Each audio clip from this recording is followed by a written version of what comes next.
आंदोलन की आग को राजनीति कैसे घी डालकर भड़काने का काम कर रही है, इस मुद्दे पर आज हमें चर्चा करनी है। लेकिन उससे पहले इस वक्त की बड़ी खबर, आप इस वक्त एक हाई लेवल बैठक चल रही है। इस बैठक में प्रधानमंत्री नरेंद्र मोदी शिरकत कर रहे हैं। इस बैठक में गृह मंत्री अमित शाह शिरकत कर रहे हैं। इस बैठक में कृषि मंत्री नरेंद्र सिंह तोमर भी मौजूद हैं। किसान आंदोलन के बीच संसद में पीएम मोदी बड़ी बैठक कर रहे हैं।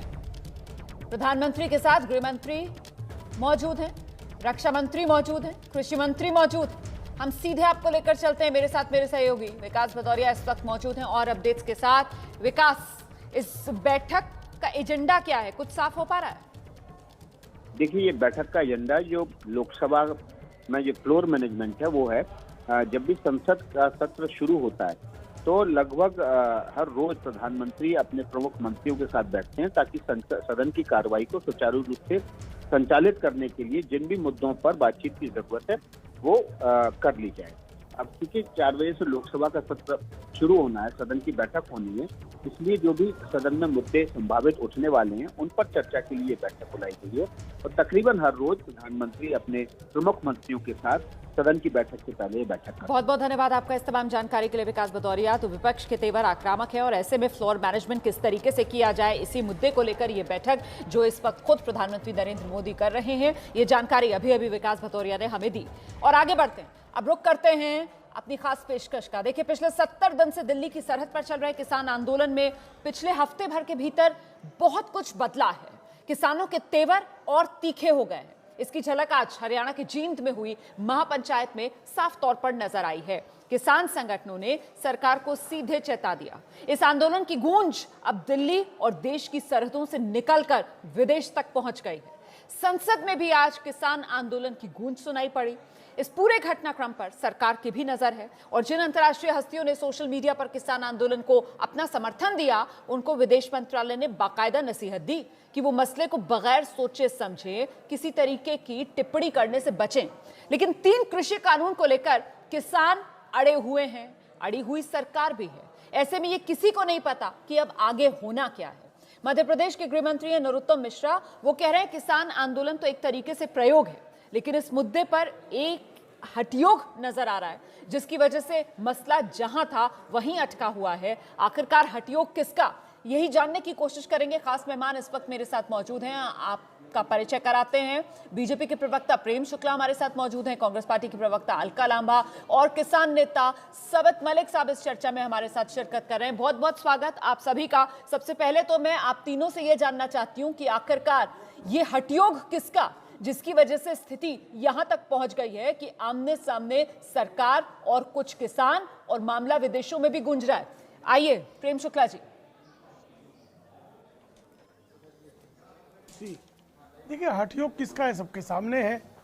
शुरू से ही सरकार जो है शांतिपूर्ण ढंग से किसानों से वार्ता के लिए तैयार है। 11 चक्रों की वार्ता हुई है और सरकार ने इस पर अपनी तरफ से लचरता दिखाते हुए 18 महीनों के लिए इस कानून को सस्पेंड करके, इस पर कमेटी गठित करके, इस पर सबसे सुझाव लेकर और जो किसानों के कल्याणकारी है उसके लिए बात करने के लिए सरकार तैयार है। बिंदुवार वार्ता करने के लिए सरकार जो है किसानों से भी तैयार है, सारे दलों से भी तैयार है, संसद में भी तैयार है। तो सरकार का तो कोई हठयोग है ही नहीं। हठयोग उनका है जो लाल किले पर जो है गणतंत्र का, भारत की संप्रभुता का अपमान करने में आनंद का एहसास कर रहे हैं, जिनको लगता है कि कुछ मुट्ठी भर संगठनों को अपने हाथ में लेकर 90% जो किसान हैं उनके कल्याण की जो कामना के कारण के लिए कानून बना है, उन कानूनों को हम खत्म करा लेंगे, हम आड़तियों को आनंद देंगे। ऐसा हठयोग कुछ लोगों का है, उनका हठयोग उनको मुबारक है।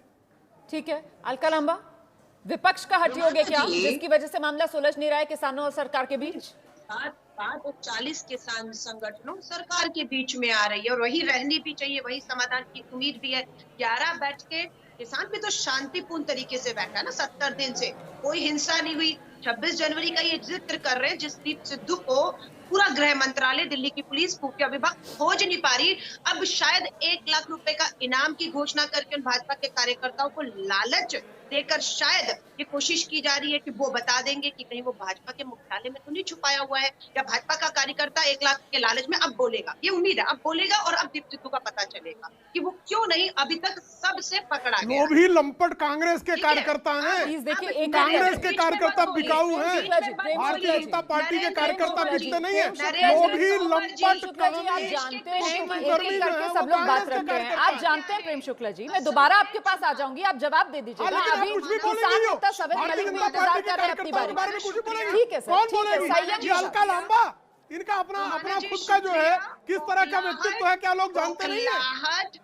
ये नीच आदमी, 2 कौड़ी का नहीं, आदमी please please Alka Lamba, please Alka Lamba, please Alka Lamba, इस तरीके की व्यक्तिगत टिप्पणियों से बचिए प्लीज। आप लोग एक बड़े मुद्दे पर चर्चा करने के लिए आते हैं, आप लोग किस तरीके की व्यक्तिगत टिप्पणियां करने लगते हैं? क्यों जो है Prem Shukla ji, Prem Shukla ji, Prem Shukla ji, please sir, please sir, please मुझे आप दोनों की आवाज कम करानी पड़ेगी। प्लीज प्रेम शुक्ला जी, अलका लांबा, इस तरीके की व्यक्तिगत टिप्पणियों से बचिए। किसान आंदोलन के मुद्दे पर मैं चर्चा कर रही हूँ, मैं दोनों मेहमानों की आवाज थोड़ी सी कम कराऊंगी। आप लोग थोड़ा सा संयम बरते, मैं दोबारा आप दोनों के पास आऊंगी, मैं दोबारा आप दोनों के पास आऊंगी, और इस गुजारिश के साथ कि मैं दोबारा जब आप दोनों के पास आऊं तो प्लीज मुद्दे पर रहिए, व्यक्तिगत टिप्पणियों से बचिए। ये मंच आपको मिला है व्यक्तिगत अपना आर पार करने के लिए नहीं सर, मुद्दे पर प्लीज, मुद्दे पर। सवेत मलिक जी को मैं लेकर आ रही हूँ। सवेत मलिक जी, जवाब दीजिए देश को। संदेश ये जा रहा है सरकार की तरफ से कि साहब ये जिद है, सरकार तो जितना पहल कर सकती थी, जितना 2 कदम आगे बढ़ सकती थी, सरकार ने वो पहल कर दी, 2 कदम आगे बढ़ा दिए। लेकिन जब सहमति बनानी होती है तो दूसरे पक्ष को भी तो 2 कदम आगे आना होता है ना। किसानों के वो 2 कदम कहां हैं? मुझे 2 कदम गिना दीजिए आप। रोमाना जी, आप जानती पंजाब कर रहा था, 2 महीने तक आंदोलन किया, जब किसान वहां से चला, अपनी सारी बातें किसानों ने लिखित रूप में इनको दे दी है कि हमारे 4 मुद्दे हैं।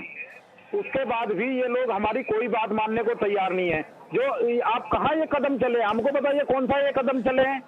इन्होंने कहा था कि हम 50% बात मान रहे हैं, 2 बिल मान लिए जाएंगे, लेकिन उसके बाद ही माननीय कृषि मंत्री जी ने कहा कि नहीं, इन पर हम विचार करेंगे। दूसरा जो ये कहते हैं हम 1.5 साल तक इसको स्टे कर देंगे, वो तो माननीय सुप्रीम कोर्ट पहले ही कह चुका है कि हम इसको स्थगित कर रहे हैं, मतलब रोक रहे हैं। लेकिन तो सर फिर ये जिद छोड़िए ना। 1.5 साल के लिए अगर कानून जो है वो स्थगित हो रहे हैं और सरकार आप लोगों के साथ पहल कर रही है कि आइए चलिए अच्छा बैठते हैं, दोबारा से आप डिस्कस कर लीजिए, जो भी पॉइंट्स हैं उन पर चर्चा कर लेते हैं, मामले को सुलझा लेते हैं। 1.5 साल का समय तो मिल रहा है ना, फिर ये जिद क्यों? मैं ये जानना चाह रही हूँ, छोड़ दीजिए इस जिद को। रोमाना जी, हम तो अपनी मौलिक अधिकारों की लड़ाई लड़ रहे हैं, लेकिन सरकार के ऊपर ऐसी कौन सी मजबूरी है, किन लोगों का दबाव है कि ये लोग अपनी हठधर्मिता कर रहे हैं। हम लोग तो ये कह रहे हैं हमको कोर्ट जाने से रोका जा रहा है, हमारी मंडियां खत्म हो रही है, भंडारण की क्षमता हमारे पूरे। सवेत मलिक जी 1 मिनट आपको रोकूंगी। सवेत मलिक जी 1 मिनट आपको रोकूंगी। सवेत मलिक जी 1 मिनट आपको रोकूंगी। सर मेरी बात सुनिए प्लीज। एक मैं गुजारिश कर दूं कि मैं यहाँ लड़ने के लिए या आप लोगों को आपस में लड़ाने के लिए बिल्कुल नहीं बैठी हूँ। आप लोग सब सम्मानित लोग हैं, दर्शक आपको देखते हैं, प्लीज आराम से अपनी बात रखिए, ग्रेसफुली अपनी बात रखिए। अच्छा लगता है दर्शकों को भी आप लोगों को देखकर। मैं आ रही हूँ अलका जी, मैं आपके पास आ रही हूँ मैम। बस मैं सवेत मलिक जी से एक सवाल पूछ लूं, फिर मैं आपके पास और आऊंगी शुक्ला जी के पास। सवेत मलिक जी, मैं आपसे ये जानना चाहती हूँ, आपने वो जो मंडियों वाली बात कही, आपने जो कहा कि साहब किसानों को कोर्ट जाने का कहाँ हक बचा है, वो सारे प्रस्ताव तो सरकार ने आपके माने ना। सरकार ने बाकायदा पहले ही इन कानूनों को सस्पेंड करने से पहले भी 1.5 साल के लिए सरकार कह रही थी कि ठीक है हम ये बदलाव कर देंगे जो किसानों को आशंकाएं हैं। लेकिन सर आप लोग अपना रवैया तो देखिए ना, आप लोग एक कदम भी आगे बढ़ने को तैयार नहीं है। रोमाना जी एक बात बताइए, जब ये कह रहे हैं हम 18 बदलाव कर देंगे, ठीक है, अब मैं आपको बता रहा हूँ, जैसे ये जैकेट हमें इसको पहने हो ये फट गई है, तो हम इस पर टुक्की लगवाएंगे कि नहीं पहनेंगे? अरे जब आप मान रहे हो कि कानून खराब है, बदलाव करना चाहते हो, वापस लेने में क्या दिक्कत है? या तो ये कह दो कि कानून बहुत अच्छे हैं। जब खुद ये मान रहे हैं कि इसमें दिक्कत है, हम 18 बदलाव कर देंगे, ठीक है, तो फिर उसको वापस लेने में क्या दिक्कत है? प्रेम शुक्ला जी, फिर ये नाक की लड़ाई बन गई है। मतलब एक तरफ किसान है, वो कह रहे हैं, सरकार खुद ही मान रही है कि हाँ ये कमियां हैं, हम कमियां दूर करने के लिए भी तैयार हैं, तो सरकार कह दे ना कि ठीक है वापस ले लेते हैं, दोबारा नए सिरे से बात कर लेते हैं। अब क्या ये पूरा मामला सरकार ने अपनी नाक की लड़ाई बना लिया है कि सरकार नहीं, उन्हीं में पैबंद लगा कर उन्हीं 3 कृषि कानून को हम आगे बढ़ाएंगे? रोमाना जी पहले तो इन संघी गद्दारों को मैं- समझाइए कि अराजकवादी किसानों को हिंसक आज तत्वों ने प्लीज अलका जी, प्लीज आपके पास आ रही हूँ, आपके पास आ रही हूँ अलका जी, सरकार प्लीज ने प्रेम बहुत शुक्ला जी को स्पष्ट तौर पर सुनो कहा, और इस तरीके की भाषा सरकार से ने जरा बहुत समझिए, स्पष्ट प्लीज तौर पर जरा कहा है। संयम से बताता हूँ, आइए मैं प्रेम बात शुक्ला कर जी। लूं? क्या बोलेंगे? रोमाना जी, क्या जब मुझे आप बोलेंगे? शांति का अवसर देंगी बताइए। बात रखने का तो नहीं, बात प्रेम शुक्ला रखूंगा। जी आइए प्लीज, पहले मैम, कोलाहल अलका खत्म जी, हो जाए इसके तब बाद मैं आपके बात पास रखूं। आऊंगी, प्लीज आप लोग सब सम्मानित लोग हैं, कोलाहल मुझे खत्म हो टोकना जाए बिल्कुल तब मैं अच्छा बात नहीं लगता है। रखूं। आइए प्रेम शुक्ला जी आइए, नहीं कोई किसी के बीच में नहीं बोल रहा है। नहीं, प्रेम इसलिए मैं शुक्ला जी कोलाहल प्लीज खत्म आइए। हो जाए तो मेरी बात रखूं, मैं तो कह रहा हूँ पहले कोलाहल मचा लेने दीजिए उनको। प्रेम शुक्ला जी प्लीज आइए सर, थोड़ा सा यम सर, प्लीज आइए। कोलाहल खत्म हो जाए तो मैं शुरू कर दूं, तो कोई बात नहीं जाएगी मेरी। करिएगा, ये संघी मानसिकता अपने घर पे चलाइएगा। कोलाहल क्यों हो रहा है भाई? अपने घर की रोमाना जी, मुझे लगता है कि मुझे बात रखने के लिए आपने चर्चा नहीं हो पाई है। किसानों के मुद्दे पर बात करने के लिए आए हैं आप लोग, ऐसा लग रहा है कि कुछ अपना पुराना कुछ पर्सनल यहाँ पर हिसाब किताब करने के लिए बैठे हैं, दर्शक को भी अच्छा नहीं लग रहा होगा। हैं उन आशंकाओं का बिंदुवार समाधान करने के लिए सरकार तैयार है।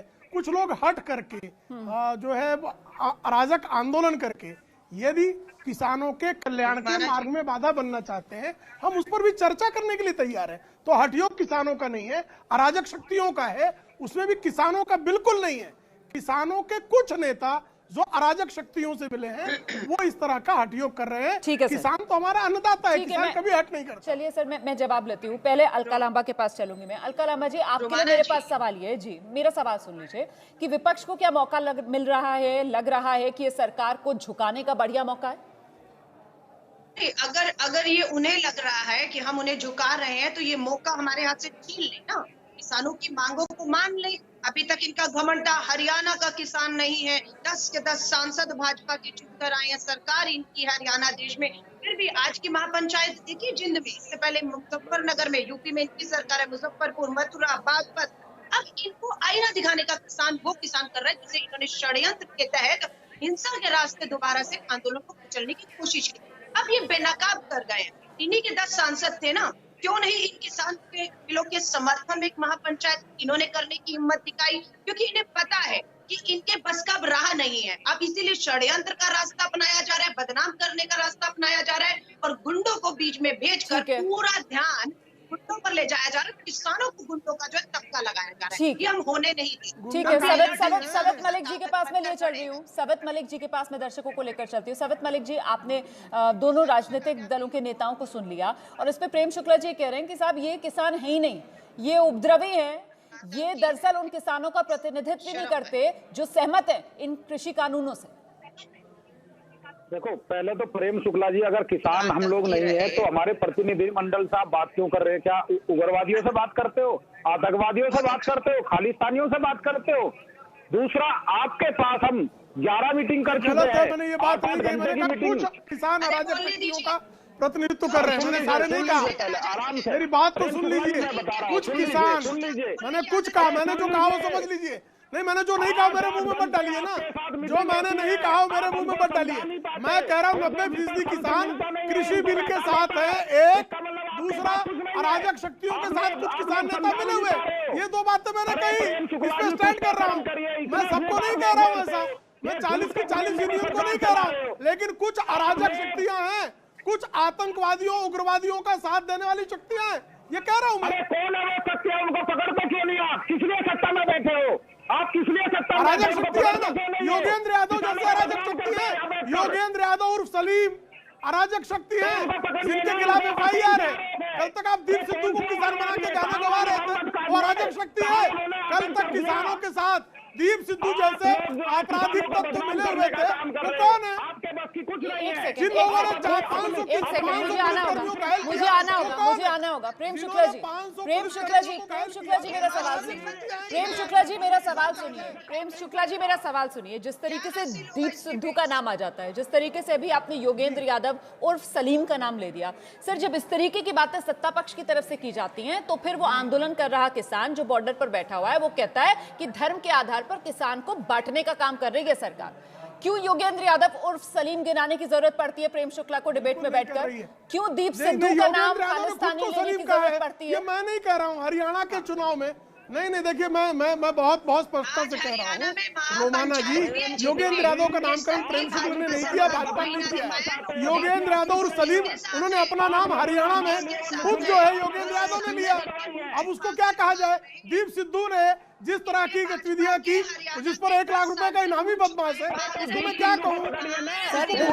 बिल्कुल आप जो बात कह रहे हैं उसको बल मिलता ना, अगर इनके जिनके नाम आप ले रहे हैं उनके खिलाफ पुलिस कार्रवाई करती। पुलिस ने अब तक तो इन लोगों के खिलाफ कोई कार्रवाई की नहीं है। दीप सिद्धू जिसका जिक्र बार बार आप कर रहे हैं, वो दीप सिद्धू जो है वो वीडियो अपने अपलोड करता रहता है और दिल्ली पुलिस के हाथ अभी तक खाली है। अब आज 1 लाख रुपए के इनाम का ऐलान किया गया है। अच्छा, बाकी जिन किसान नेताओं का आप जिक्र कर रहे हैं, उन्हें कितनी बार बुला लिया पूछताछ के लिए? उनमें से कितनों की गिरफ्तारियां हो गई हैं? फिर एक्शन तो लीजिए ना। बहुत बहुत धन्यवाद फिलहाल आप सभी का मेरे साथ इस चर्चा में शामिल होने के लिए। बिहार के डीजीपी का एक लेटर जिस पर सियासी घमासान मच गया है। डीजीपी के लेटर में साफ किया गया कि अगर कोई विरोध प्रदर्शन सड़क जाम करने के दौरान किसी आपराधिक घटना को अंजाम दे देता है तो फिर ऐसे लोगों को गंभीर नतीजे भुगतने होंगे।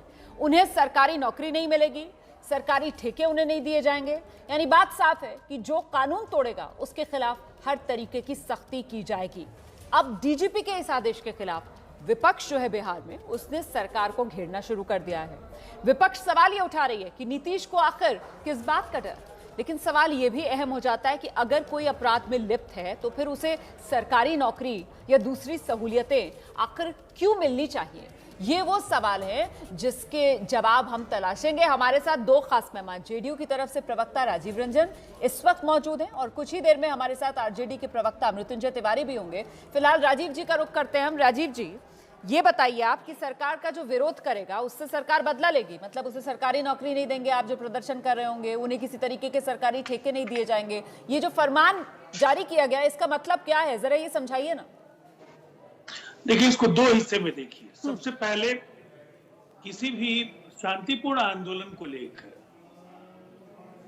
इस परिपत्र में कुछ भी ऐसा निर्देश नहीं है जिससे गांधी की राह पर चल रहे इस देश में किसी को कोई कठिनाई हो। अगर अहिंसा और शांतिपूर्ण तरीके से कोई आंदोलन में शामिल है तो फिर वो अपने लोकतांत्रिक अधिकार का प्रयोग कर रहा है।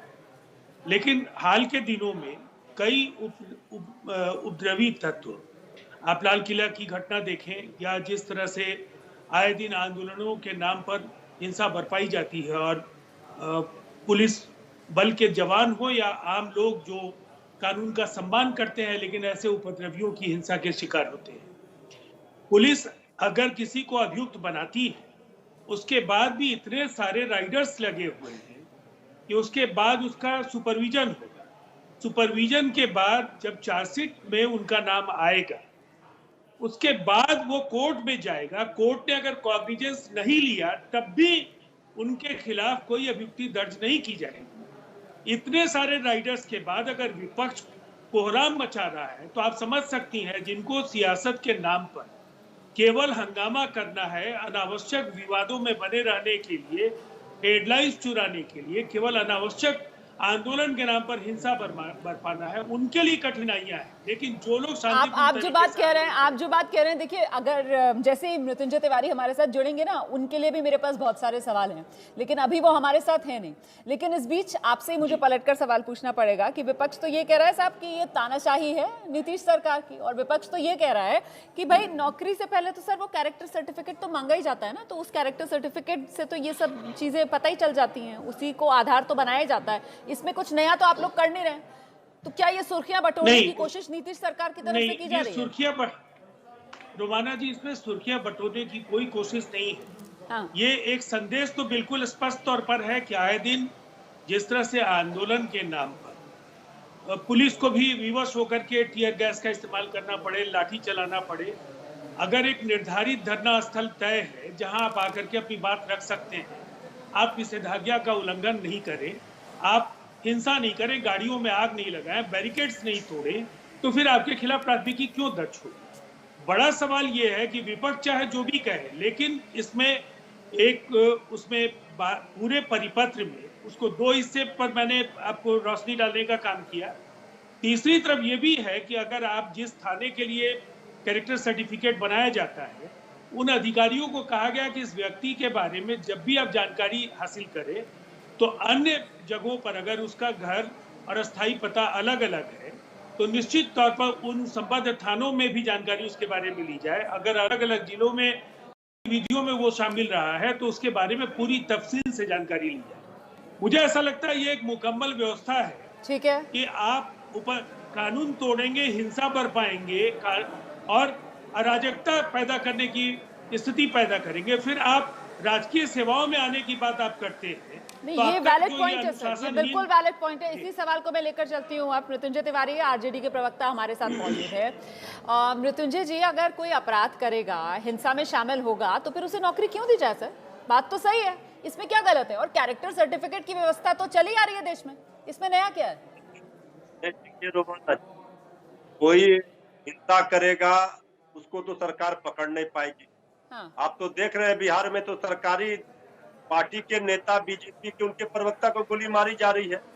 23 दिनों के बाद भी रुपेश सिंह के हत्यारे को, उस हत्याकांड का जो खुलासा पुलिस ने किया वो भी संदेह के घेरे में। अरे सरकार का जो भी विरोध करेगा, एक तो नौकरी आप नहीं दे रहे, तो नौकरी मांगेगा, अपनी मांगों पर प्रदर्शन करेगा, क्या ये लोकतंत्र नहीं है क्या? आप लोकतंत्र का गला घोटना चाहते हो? सरकार के विरोध में पहले भी आपने देखा तुगलकी फरमान सरकार का। मृत्युंजय जी, सरकार, मृत्युंजय जी एक मिनट, सरकार का विरोध नहीं सर, जो विरोध प्रदर्शन में हिंसा करेगा, जिसके खिलाफ आपराधिक मामला दर्ज होगा, उसके लिए ऑर्डर है सर। गलत बयानी मत कीजिए ना, विरोध के लिए नहीं है सर। शांतिपूर्ण तरीके से, अभी राजीव रंजन जी से मैं सवाल पूछ रही थी, उन्होंने समझाया बड़े तसल्ली बख्श तरीके से, तो वो कहने लगे कि विरोध प्रदर्शन पर देखिए किसी तरीके का एक्शन नहीं है। लेकिन अगर कोई विरोध प्रदर्शन के नाम पर गुंडागर्दी करना शुरू कर दे, सरकारी संपत्ति को नुकसान पहुंचाना शुरू कर दे, हिंसा करना शुरू कर दे, तो सर फिर तो एक्शन बनता है ना। और फिर ऐसे लोगों को सजा भी मिलनी चाहिए सर, फिर उन्हें सरकारी नौकरी क्यों दी जाए? एकदम मिलनी चाहिए, ऐसे लोगों पर कानूनी कार्रवाई होनी चाहिए। लेकिन बिहार में तो उल्टा हो रहा है। जो लोग हत्या कर रहे हैं, लूट कर रहे हैं, बलात्कार कर रहे हैं, वो देख लीजिए सत्ता में संरक्षण पा रहे हैं। लेकिन जो अपनी मांगों को लेकर बेरोजगार जा रहा है, उस पर आप मुकदमे करेंगे, उसको लाठियों से पीटेंगे। टीटी अभ्यर्थी पर आपने देखा किस तरह सरकार ने लाठियों से उन पर प्रहार किया। अच्छा, ये लोकतंत्र में सरकार के आप बोलेंगे तो सरकार आपके ऊपर कार्रवाई करेगी, आप पर केस करेगी, मुकदमे करेगी, आपको नौकरी भी नहीं देगी। आप एक तो नौकरी, बेरोजगार नौजवान भटक रहे हैं, बेरोजगारी की मार अलग है। ठीक है, मैं जवाब ले लेती हूँ। नौकरी मांगने जाएंगे, ये राजीव रंजन जी आप सुन रहे हैं, वो कह रहे हैं कि साहब ये नकाब लगाकर कहीं ना कहीं अपने खिलाफ जो विरोध हो रहा है उसे कुचलने का प्रयास कर रहे हैं। ये जैसा दिखा रहे हैं वैसा है नहीं। आइए राजीव जी। देखिए, सबसे पहली बात तो ये है कि आरजेडी के नेताओं को बयान देना है, कोई भी फैसला होगा उस पर बयान इनके आएंगे, अप्रत्याशित नहीं है। लेकिन मैं एक बात कह रहा हूं कि इसमें पूरी तरह से वो सावधानियां बरती गई हैं कि कोई अधिकारी पूर्वाग्रह से ग्रसित होकर के किसी व्यक्ति को नामित करता है तो फिर सुपरविजन में भी उसको एग्जामिन किया जाएगा कि कहीं गलत तरीके से किसी को इसमें उनको नामजद तो नहीं किया गया। फिर उसके बाद जब वो कोर्ट में चार्जशीट करके, जब वो चार्जशीट फाइल होगी कोर्ट में, तो कोर्ट भी उसको कॉग्निजेंस अगर लेगा। नहीं सर, जो वो सवाल पूछ रहे थे वो सवाल ये था कि आप लोग डर दिखाना चाहते हैं, जो अभी आपने कहा ना कि हाँ देखिए संदेश दिया जा रहा है। क्योंकि मैंने आपसे पूछा कि कैरेक्टर सर्टिफिकेट की व्यवस्था तो पहले भी, आपने खुद भी उसको स्वीकार किया, पर इस ऑर्डर के साथ एक संदेश देने की कोशिश तो है ना जिसको आपने खुद भी स्वीकारा। तो उस पर मृत्युंजय तिवारी और विपक्ष जो है वो सरकार की नीयत पर सवाल उठा रहा है कि दरअसल ये संदेश ये देना चाह रहे हैं कि अगर हमारे खिलाफ विरोध किया तो फिर समझ लो कुछ नहीं मिलने वाला। नहीं, मैंने क्या कहा, विरोध बराबर लोकतंत्र में आप शांतिपूर्ण तरीके से करेंगे, अहिंसक तरीके से करेंगे, कानून का सम्मान करते हुए करेंगे। उस विरोध के लिए जो आपका जन्म सिद्ध अधिकार है, कोई दंड आपके लिए नहीं है। ठीक है, लेकिन आप किसी भी प्रदर्शन और धरना का इस्तेमाल हिंसा बरपाने के लिए करेंगे, पुलिस बल के जवान जो वो भी किसी किसान के बेटे हैं, किसी गरीब के बेटे हैं, उनको हिंसा का शिकार बनाएंगे, आम लोगों को चलने वाले जो सड़क पर यात्री हैं उनको मारेंगे, पीटेंगे। बंद के दौरान राजद जिस तरीके का कोहराम मचाने का इनका ट्रैक रिकॉर्ड रहा है, इनके लिए तो कठिनाइयां हैं।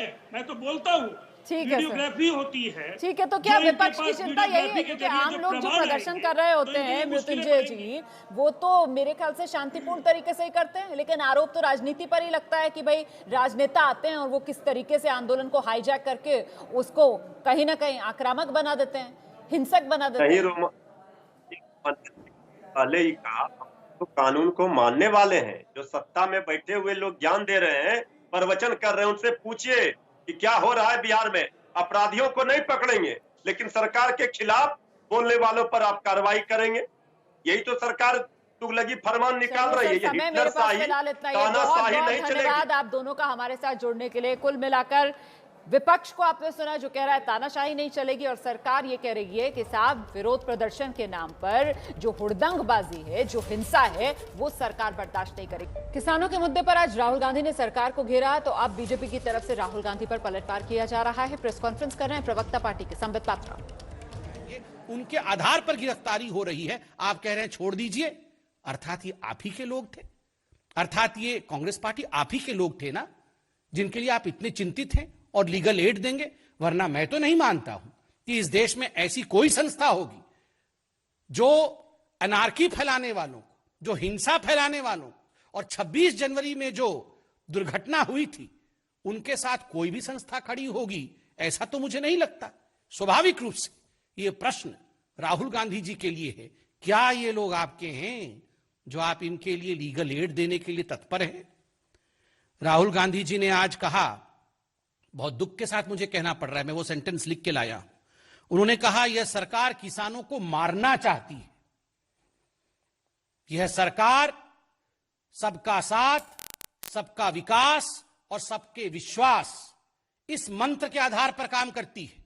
किसी को मारना यह सरकार नहीं चाहती है। सब कैसे उभरे, सब कैसे आगे बढ़े, सब कैसे विकास करे, इसकी चाहत इस सरकार की है। किसान, मजदूर, मजलूम, महिला, युवक, सबके लिए किसानों की सरकार काम करती है। हमारी सरकार किसानों की भी सरकार है।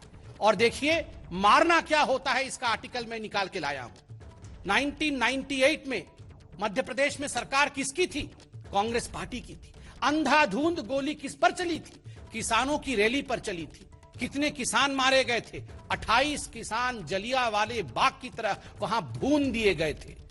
राहुल जी, इसे मारना कहते हैं, इसे रौंदना कहते हैं, इसे डेमोक्रेसी को समाप्त करना कहते हैं। किसानों के लाशों के ऊपर आपने राजनीति की थी, आज आप हमारी सरकार को कटघरे में घेरने की कोशिश कर रहे हैं, झूठे भ्रम को फैलाने की कोशिश कर रहे हैं। आप कह रहे हैं हम मारना चाहते हैं, ये निंदनीय है। राहुल जी, केवल आप नहीं, एक और है रिहाना, उन्होंने भी ट्वीट किया है। ना राहुल को मालूम है कुछ कृषि के बारे में, ना रिहाना को मालूम है कुछ कृषि के बारे में। पूछिए दोनों को, ये रबी क्रॉप क्या होता है, खरीफ क्रॉप क्या होता है, कुछ नहीं मालूम। ना राहुल को मालूम, ना रिहाना को मालूम, मगर दोनों की आदत एक है, दोनों ट्वीट कर रहे हैं। आप बताइए कहां थे ये लोग जब महात्मा गांधी के स्टैच्यू को कैलिफोर्निया के अंदर अभी चंद दिनों पहले डेसिक्रेट किया गया। महात्मा गांधी हमारे राष्ट्रपिता हैं, और केवल भारतवर्ष के राष्ट्रपिता नहीं है।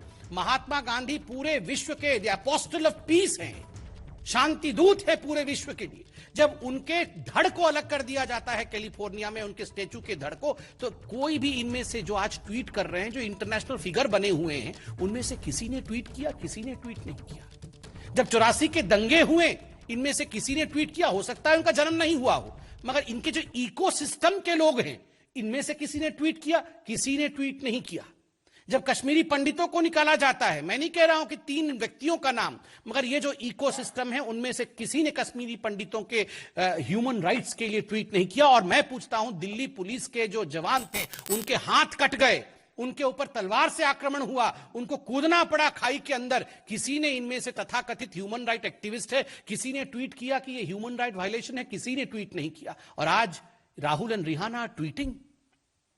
बंधुगण, ये राहुल गांधी जो रह के विदेश जाते हैं, आज मैं बिल्कुल स्पष्टता के साथ बताता हूं, और ये खुलासा भी होगा, ये यूं ही विदेश नहीं जाते हैं।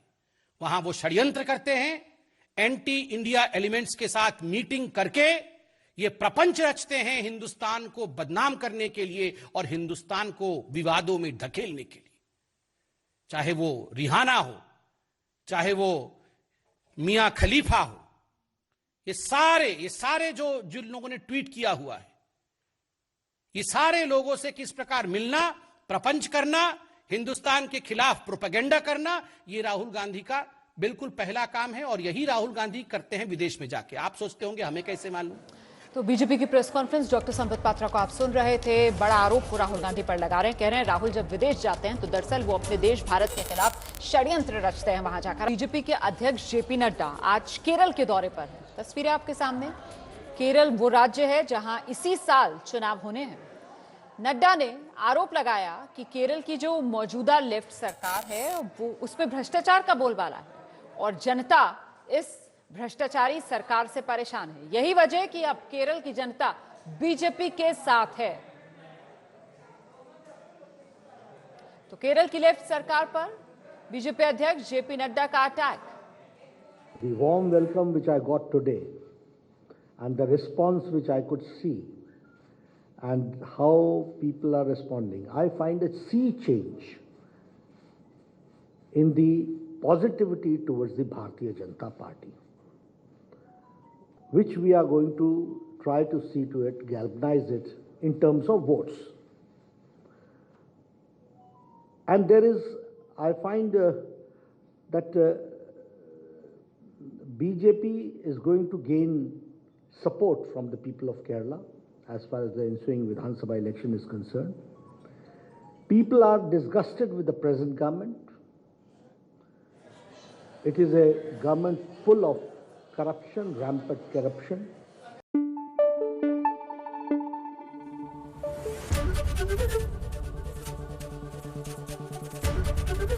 ABP News आपको रखे आगे।